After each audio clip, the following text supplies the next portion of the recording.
एक मामूली आदमी को, एक छोटे से आदमी को जो बोलता था कि मैं चाय बेचता था, पता नहीं चाय बेचता था कि ट्रेन में जेब काटता था, क्योंकि चाय बेचने वाले को तो दुनिया जानती है, जेब काटने वाले को कोई देखता नहीं है किसने जेब काटी। तो शायद एक नई दिशा में एक नई दशा और एक नई दिशा दे प्रदेश को मिलेगी। पर आते 5 साल आते आते बड़ा दुर्भाग्य है कि जिसे सन्यासी समझते थे वो एक सड़क छाप, मामूली सड़क छाप, मवाली सड़क छाप, गुंडों की भाषा बोलने वाला आदमी निकला।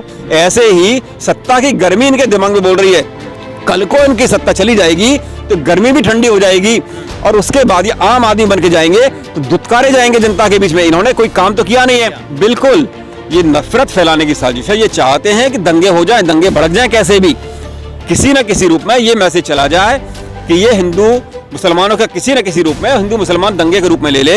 परंतु देश के प्रदेश की जनता इतनी जागरूक हो गई है अब इनके झांसे में आने वाले नहीं है। ऋषि मुनि और तपस्वी लोग तो शीर्षासन करते हैं, ये तो पहले से ही करते रहे हैं, इनको सीखने की जरूरत है। अगर ये योगी जी को अगर शीर्षासन कराते तो उनकी बुद्धि दिमाग में जो गर्मी भरी हुई है ना वो थोड़ी निकल जाती, कम हो जाती। शीर्षासन करते उनको कर, जहां जरूरत है वहां शीर्षासन करवा नहीं रहे हैं। उनमें अपने आप को ज्यादा से ज्यादा कौन कितनी अभद्र भाषा का प्रयोग कर सकता है, कौन कितनी उग्र भाषा का प्रयोग कर सकता है बनेगा। हो सकता है कि भारतीय जनता पार्टी का अगला मुख्यमंत्री का उम्मीदवार योगी जी तो आएंगे नहीं, अब पहली बात तो हार रहे हैं ये, पर संभवतः आगे आने वाले समय में यति नरसिम्हानंद सरस्वती जैसे लोग इनके मुख्यमंत्री के दावेदार होंगे। अब यह है कि मंदिर निर्माण का नहीं है उनका मकसद, उनका मकसद तो ये है कैसे भी हिंदू मुस्लिम के अंदर विद्वेष पैदा किया जाए। मस्जिद तोड़ने पर नजर है उनकी, मंदिर बनवाने पर नहीं है।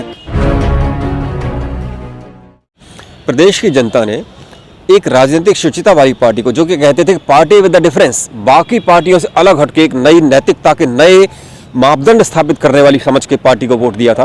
और आज और एक सन्यासी प्रवृत्ति के आदमी को जनता ने भी बड़ा मन से स्वीकार किया था कि एक सन्यासी इस देश का मुख्यमंत्री बनने जा रहा है।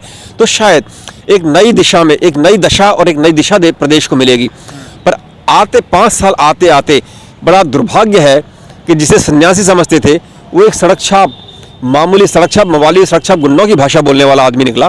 तो कुल मिला के लगता है यही कि मवाली है, गुंडा है आप कह रहे हैं। मैं भाषा कह रहा हूँ, मैंने ये नहीं सीधे मैं ये नहीं कह रहा कि वो गुंडा है। हालांकि वो अपने मुंह से हमारे इतने पढ़े लिखे मुख्यमंत्री के बारे में कहते हैं कि गुंडा है, मैं ये बात नहीं कह रहा कि वो गुंडा है, पर वो भाषा शैली जो है, पर वो जो भाषा शैली है उनकी, वो एक सड़क छाप आदमी की तरह की भाषा शैली होती है। और संभवतः चूंकि वो हमेशा से, हम तो समझते थे मंदिरों के सन्यासी जो होते हैं, अगर योगी होते हैं, ये तो बड़े ही कंट्रोल व्यवहार होता है इनका। तो इनसे तो लोगों को एक सीखने समझने को एक दिशा मिलती है, लोगों को बहुत कुछ सीखने को मिलता है। पर हम अब हमारे बच्चे, हमारी पीढ़ियां इनसे क्या सीखेंगी जो इस भाषा में बात करते हैं। इनको समझ लेना चाहिए कि ये जो आज जो पद पर पहुंचे हैं, ये प्रदेश की जनता ने इनको पहुंचाया है।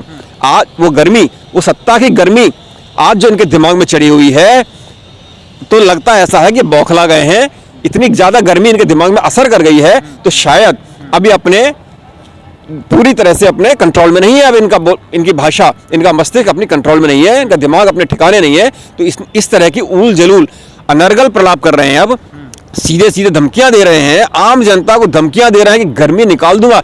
अरे गर्मी तुम क्या निकालोगे? आम जनता की गर्मी कोई क्या निकालेगा? ये जनता तो है, बड़े बड़ों को जनता गर्मी निकाल देगी, जनता गर्मी निकाल देगी। बड़े बड़ों को इन्होंने एक मामूली आदमी को, एक छोटे से आदमी को जो बोलता था कि मैं चाय बेचता था, पता नहीं चाय बेचता था कि ट्रेन में जेब काटता था, क्योंकि चाय बेचने वाले को तो दुनिया जानती है, जेब काटने वाले को कोई देखता नहीं है किसने जेब काटी। तो पता नहीं जेब काटता था कि चाय बेचता था, हमें नहीं पता। परंतु हम ये कहना चाहते हैं कि देश की जनता ने एक मामूली आदमी को कहां से कहां पहुंचा दिया। आज उसी तरीके से अगर अर्श से फर्श पर पहुंचा सकती है, तो अर्श से फर्श पर भी ला सकती है। थोड़ी देर में जमीन पर ला सकती है, जमीन से आसमान में बिठा सकती है, तो आसमान से जमीन पर लाने में भी इस प्रदेश की जनता को देर नहीं लगेगी। इसलिए मैं इनको सलाह देना चाहता हूं। अब इनका समय तो निकल गया, 5 साल पूरे हो गए, दोबारा से अब ये मुख्यमंत्री बनने वाले नहीं है, इसलिए अब जनता इनको हटा देगी। पूरे 5 साल इन्होंने पूरे प्रदेश को जिस अव्यवस्था के झोंक दिया है, उस अवस्था में झोंक दिया है, तो जनता इनसे त्रस्त हो गई है। अब जनता इसे मुक्ति का उपाय ढूंढ रही है और मौका मिल गया है सामने। योगी आदित्यनाथ करें 10 मार्च को नतीजे आने के बाद सिर्फ 1 महीने का इंतजार करो, ये तमाम जो लोग हैं सबकी गर्मी निकलेगी। हाँ, इनके दिमाग में जो गर्मी चढ़ गई है, बिल्कुल ठीक कह रहे हैं, इनकी गर्मी अभी जो इनके दिमाग में, ये नहीं बोल रहे हैं ये पंचतंत्र में, आपने अगर पंचतंत्र का नाम सुना होगा, पंचतंत्र में कहानियां हैं।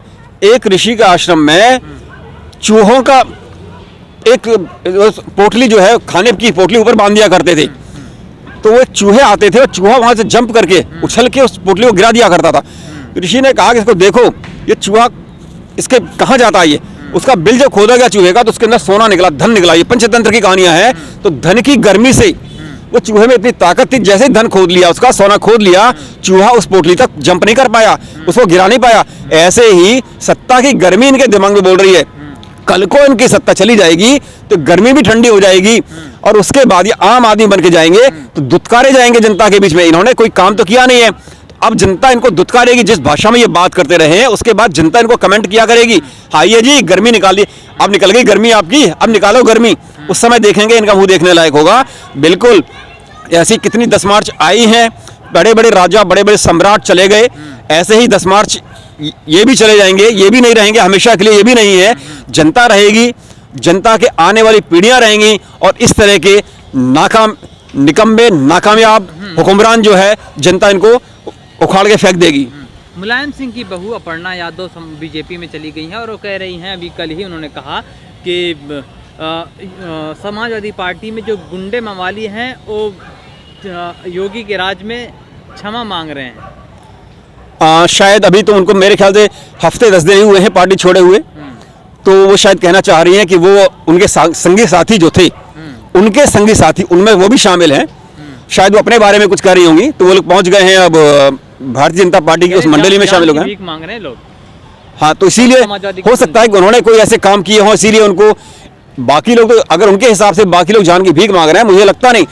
जिस तरह से प्रदेश की जनता और समाजवादी पार्टी के कार्यकर्ता इस विरोध का सामना करके सरकार को उखाड़ फेंकने के लिए प्रतिबद्ध हैं और जिस तरह से चुनाव में सामना कर रहे हैं, जितना जनता का समर्थन इनको मिल रहा है, केवल कुछ लोग, कुछ डरपोक लोग कह सकता हूं कि जो मान के चल रहे थे, जिनको अपनी जान की चिंता होगी, कुछ कुकर्म, कुछ गलत काम किए होंगे, संभवतः है वो पलट के चले गए हैं अपनी जान बचाने के लिए, हो सकता है।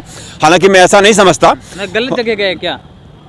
ना, मैं तो यही समझता हूं कि जो लोग, हमने 5-7 साल से हम देख ही रहे हैं सरकार को किस तरह से काम कर रही है।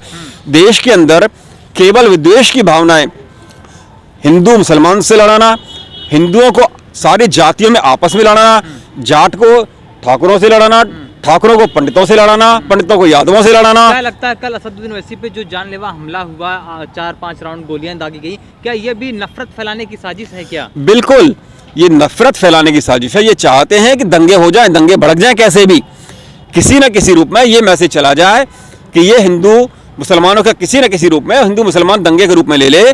परंतु प्रदेश की जनता इतनी जागरूक हो गई है, अब इनके झांसे में आने वाले नहीं है। और वैसे भी इस घटना का जांच होनी चाहिए, इस घटना की पूरी तरह से जांच होनी चाहिए। और हर आदमी को, इस देश के संविधान ने, इस देश के प्रजातंत्र ने हर आदमी को चुनाव लड़ने का अधिकार दिया है।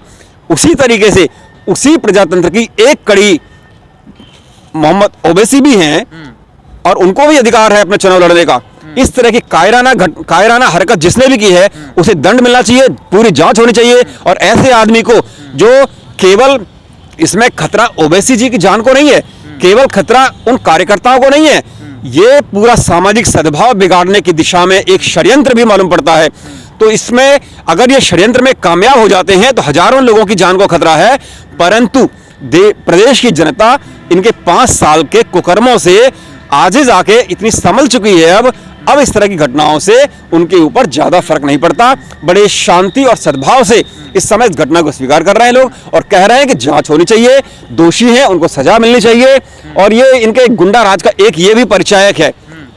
हम देख रहे हैं कि कितनी घटनाएं ऐसे हुई हैं, मंचधारी हैं, उन्हीं के लोग हैं ना, क्योंकि उसमें से एक शख्स जो पकड़ा गया है, सचिन हिंदू, जो कि एक बीजेपी के पोस्टर के साथ उसका फोटो लगा हुआ है बीजेपी के पोस्टर में, वो नोएडा का रहने वाला है, सचिन हिंदू।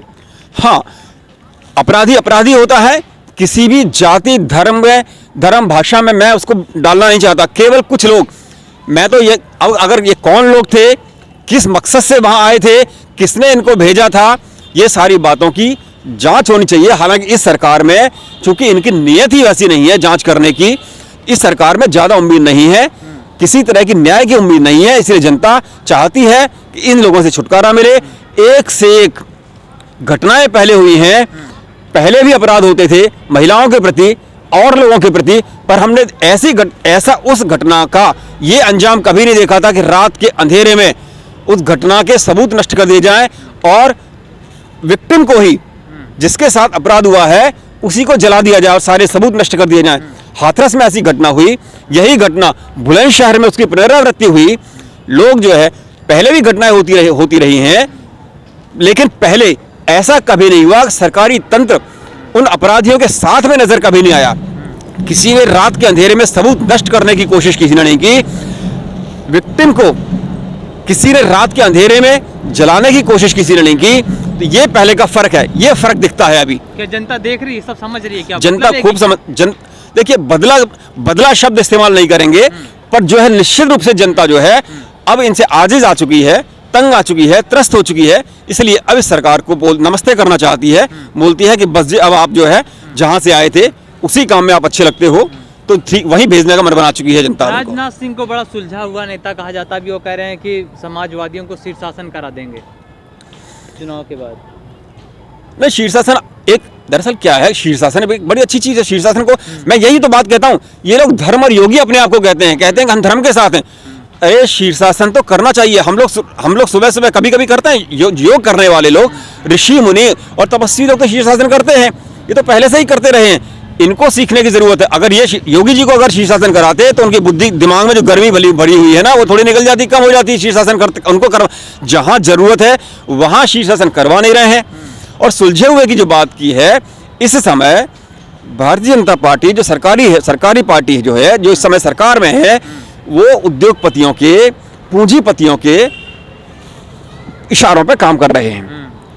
अब उनमें अपने आप को ज्यादा से ज्यादा कौन कितनी अभद्र भाषा का प्रयोग कर सकता है, कौन कितनी उग्र भाषा का प्रयोग कर सकता है। बोलने वाले जो तमाम नेता जो बोल रहे हैं, उनके अपने विचार नहीं है क्या? कोई और बुलवा रहा है क्या? बिल्कुल, अब ये होड़ मच गई है। कौन कितना अभद्र भाषा बोल सकता है, कौन कितना उग्र विचार बता सकता है, तो कौन कितनी आक्रामक शैली अख्तियार कर सकता है। जो जितना आक्रामक बनेगा, हो सकता है कि भारतीय जनता पार्टी का अगला मुख्यमंत्री का उम्मीदवार, योगी जी तो आएंगे नहीं, अब पहली बात तो हार रहे हैं ये, पर संभवतः आगे आने वाले समय में यति नरसिम्हा सरस्वती जैसे लोग इनके मुख्यमंत्री के दावेदार होंगे। अब इस तरह के, क्योंकि इन्हें तो पब्लिक की भावनाओं को भड़का के काम तो कुछ करते नहीं है, कोई रचनात्मक काम तो इन्होंने किया नहीं है, केवल लोगों की भावनाओं को भड़का के उसको एनकैश करके सत्ता में आना ही इनका मकसद होता है। तो हो सकता है कि आगे आने वाले समय में यति नरसिम्हा सरस्वती जैसे लोग इनके मुख्यमंत्री पद के दावेदार हों। आखिरी सवाल, राम गोपाल यादव जो समाजवादी पार्टी के एक सीनियर नेता हैं, कह रहे थे कि जब समाजवादी पार्टी की सरकार बनेगी तो राम मंदिर का निर्माण और तेजी से होगा। क्या मुद्दा फिर यही समाजवादी पार्टी भी राम मंदिर के मुद्दे पर घूम के जाएगी क्या? ये एक बड़ी सामान्य सी बात है, बड़ी अच्छी बात कही उन्होंने।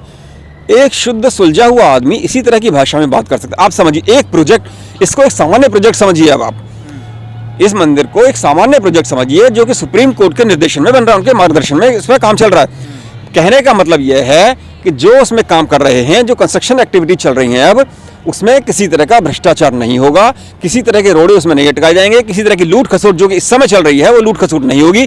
तो जाहिर है अभी जो जिस तेजी से काम चल रहा है उससे भी ज्यादा तेज चल जाएगा। लेकिन जनता समाजवादी पार्टी को इसलिए अपना रही है कि वो शिक्षा, रोजगार, स्वास्थ्य और विकास की बात करेगी, लेकिन फिर घूम घाम के फिर लगता है फिर उसी के बीजेपी के ट्रैक पर समाजवादी पार्टी जा रही है। इसमें ट्रैक मंदिर के निर्माण की बात नहीं, बिल्कुल नहीं।